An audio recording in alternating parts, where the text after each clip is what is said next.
Cher professeur Maurice Kamto, je t'écris cette lettre avec l'urgence d'un homme qui entend battre le cœur de l'Afrique et qui sait qu'il s'essouffle. Nos peuples souffrent, les voix de nos enfants, de nos mères, de nos vieillards s'élèvent chaque jour dans les marchés, dans les villages, dans les rues poussiéreuses de nos villes. Ils réclament justice, ils réclament espoir. Et pourtant, trop souvent, leurs cris se perdent dans le silence complice de ceux qui dirigent sans aimer. Ibrahim commence en dressant un tableau dur mais réaliste. Les Camerounais qui attendent depuis 40 ans une alternance qui ne vient pas. Les jeunes de Ouagadougou, Bamako, Niamey, qui ont pris des risques immenses pour refuser la soumission.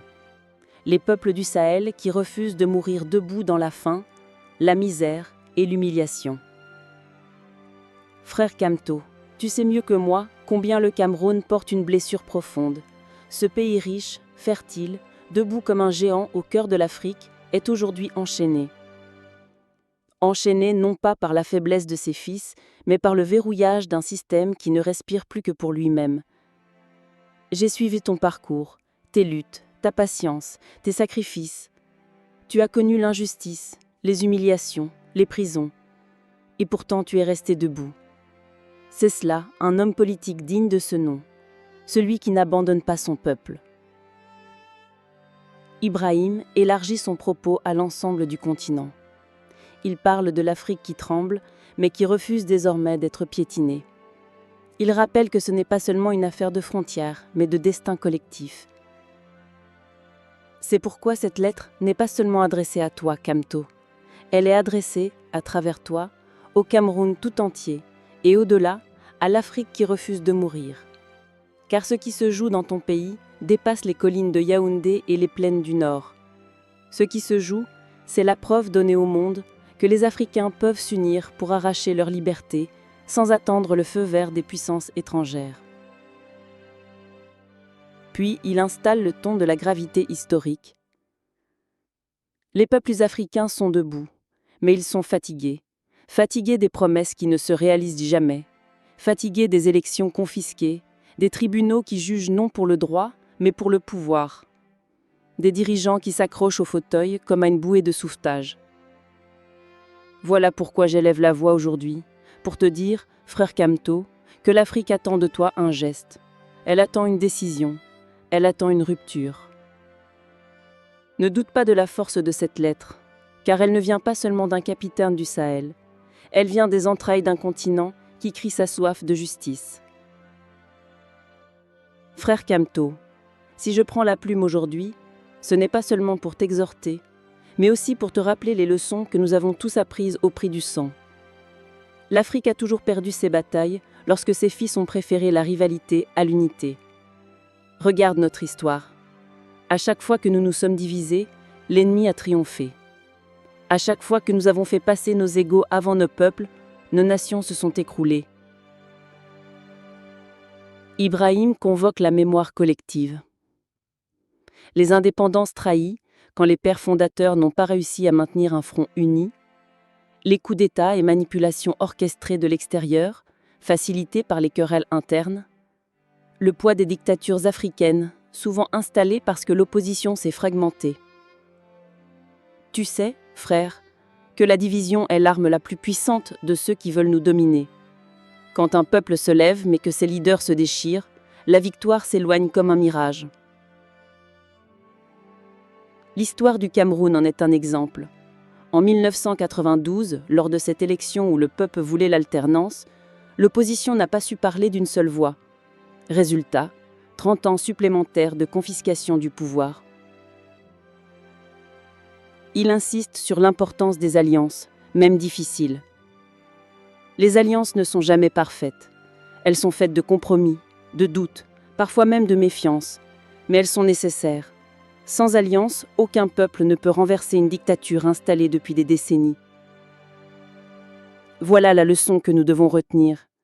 La liberté ne se conquiert pas seule.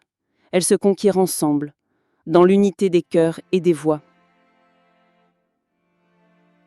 Puis, il met directement Kamto face à sa responsabilité. Tu as le choix, frère Kamto. Tu peux décider de porter seul ta croix, en refusant toute main tendue parce qu'elle te semble douteuse, impure, compromise. Mais alors, tu risques de livrer ton peuple à encore 30 années de souffrance. Ou bien, tu peux choisir d'accepter que la liberté exige parfois d'asseoir à la même table des hommes que l'on n'aurait jamais cru capables de marcher ensemble. Et si toi, tu ne les crois pas dignes, alors prépare un frère, désigne un héritier, car le Cameroun ne doit pas mourir avec ses divisions. Ibrahim élargit à une réflexion panafricaine. Au Burkina Faso, au Mali, au Niger, nous avons appris que ce n'est pas l'homme seul qui compte, mais le peuple uni derrière une vision. Et cette vision, c'est celle d'une Afrique libérée. Pas une Afrique de statues érigées pour glorifier un seul homme, mais une Afrique debout, où chaque peuple peut se dire « Nous avons enfin pris notre destin en main ». Frère Kamto, ne répétons pas les erreurs du passé. Ne laissons pas nos noms être ajoutés à la longue liste de ceux qui ont échoué faute d'unité. L'histoire nous regarde et elle n'attendra pas indéfiniment. Frère Kamto, parlons sans détour du Cameroun. Ton pays est arrivé à un point de rupture. Depuis plus de 40 ans, Paul Biya s'accroche au pouvoir comme si le Cameroun était une propriété privée. Pendant que la jeunesse rêve d'avenir, lui continue à enfermer le présent dans un cercueil politique. Ibrahim évoque les dernières polémiques. Le Conseil constitutionnel qui refuse la candidature de Maurice Kamto sous la bannière du MRC, la réédition de l'histoire de 2018 où la volonté populaire avait été étouffée, l'exaspération croissante d'un peuple qui voit ses espoirs étouffés par les mêmes institutions censées protéger la démocratie. Quand en 2018, la vérité des urnes fut piétinée, beaucoup de Camerounais ont espéré que la leçon serait comprise. Mais non. En 2025, l'histoire s'est répétée. Ta candidature écartée, ton combat freiné par des artifices juridiques. Frère, ne crois pas que c'est seulement toi qu'ils combattent. Non, c'est le peuple camerounais qu'ils veulent désarmer. Le Conseil constitutionnel ne parle plus au nom de la justice, il parle au nom du régime. Et son président, Clément Atangana, restera dans l'histoire comme l'homme qui a refusé de donner au Cameroun sa chance. Puis, il met en lumière la colère de la jeunesse camerounaise. Dans les rues de Douala, de Yaoundé, de Garoua, dans les campus universitaires, la jeunesse gronde. Elle n'en peut plus d'être sacrifiée. Elle voit ses frères fuir vers l'Europe, mourir dans le désert, se noyer en Méditerranée. Et elle demande « Jusqu'à quand ?» Voilà pourquoi ton combat, frère Kamto, dépasse ta personne. Tu es devenu un symbole, même quand ils essayent de t'effacer des bulletins de vote. Et c'est ici qu'Ibrahim introduit la question sensible des alliances. Et puisque ton chemin est barré, il est temps de poser une question difficile mais nécessaire. Qui, à tes côtés, peut porter la flamme si toi tu es empêché ? J'ai entendu les noms de Bello Bouba Maïgari et Issa Tiroma Bakari, des hommes dont le parcours est parfois contesté, parfois critiqué, mais qui restent des acteurs politiques que nul ne peut ignorer. La question n'est pas de savoir s'ils sont parfaits. La question est de savoir si, ensemble, vous pouvez construire une force assez puissante pour briser les chaînes du régime. Ibrahim ne mâche pas ses mots. Le Cameroun ne peut plus se permettre le luxe de pureté idéologique. Les enfants qui meurent de faim dans le Grand Nord ne mangent pas d'idéologie. Les jeunes diplômés sans emploi n'ont pas besoin de discours parfaits. Ils ont besoin de solutions. Voilà pourquoi, frère Kamto, il est temps de regarder autour de toi. Si toi, tu ne peux franchir la porte, alors prends la main de celui qui peut et pousse-le en avant, avec le peuple derrière vous. Le Cameroun brûle. Les flammes ne seront pas éteintes par la division, mais par une coalition. Décide vite, frère Kamto, car chaque jour qui passe, c'est une génération qui s'éteint dans le désespoir. Frère Kamto, je sais que ton cœur hésite. Je sais que l'idée d'une alliance avec certains noms peut sembler lourde, presque impossible à accepter. Mais écoute-moi bien. La politique n'est pas un terrain de perfection morale. C'est un champ de bataille où seul compte la victoire pour ton peuple. Ibrahim insiste sur la nature de l'alliance politique. Elle n'est pas une fusion des âmes, mais un contrat de survie pour le peuple. Elle ne signifie pas que les erreurs du passé sont oubliées, mais que l'urgence du présent exige de les dépasser. Les Camerounais n'attendent pas des anges, ils attendent des hommes capables de renverser le mur qui les étouffe. Et parfois, pour gruser un mur, il faut unir même des mains qui hier se repoussaient. Regarde l'histoire des nations libérées. Toujours, une alliance improbable a permis la victoire. Les pères de l'indépendance africaine qui ont dû s'asseoir avec des adversaires pour faire tomber le colonisateur. Les coalitions improbables en Afrique du Sud autour de Mandela. Les unions politiques au Sahel, quand les rivalités ont été mises de côté pour chasser les forces étrangères. Voilà pourquoi, frère Kamto, l'heure est venue de réfléchir à un geste courageux. Et ce geste, ce n'est pas de te battre seul contre le régime, c'est d'ouvrir la porte à une alliance nationale. Peut-être avec Bello, peut-être avec Issa Tiroma, peut-être avec d'autres encore. mais surtout avec ce peuple camerounais qui veut un changement réel. Si tu décides de rester seul, tu gagneras peut-être en dignité personnelle, mais ton peuple restera prisonnier. Mais si tu acceptes l'idée d'unir des forces disparates, tu peux offrir au Cameroun la seule chance de briser ses chaînes.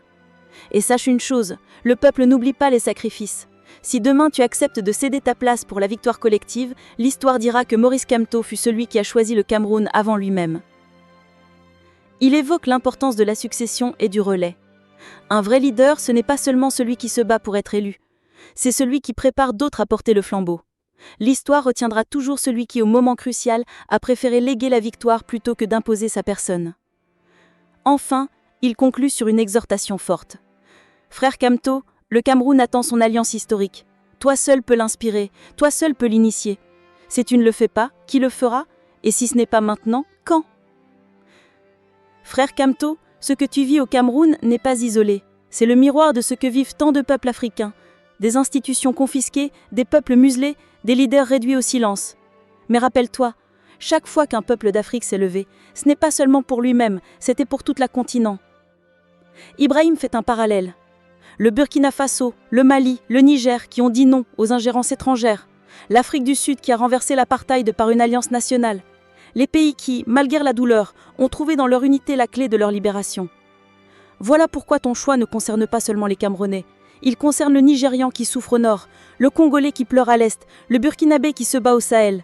Il concerne toute une jeunesse africaine qui veut croire que le destin de son continent peut changer. Si toi, Maurice Kamto, tu montres le courage d'appeler à une alliance nationale au Cameroun, alors tu envoies un signal à toute l'Afrique, celui que l'unité est plus forte que les régimes usés. Il insiste sur l'exemplarité historique.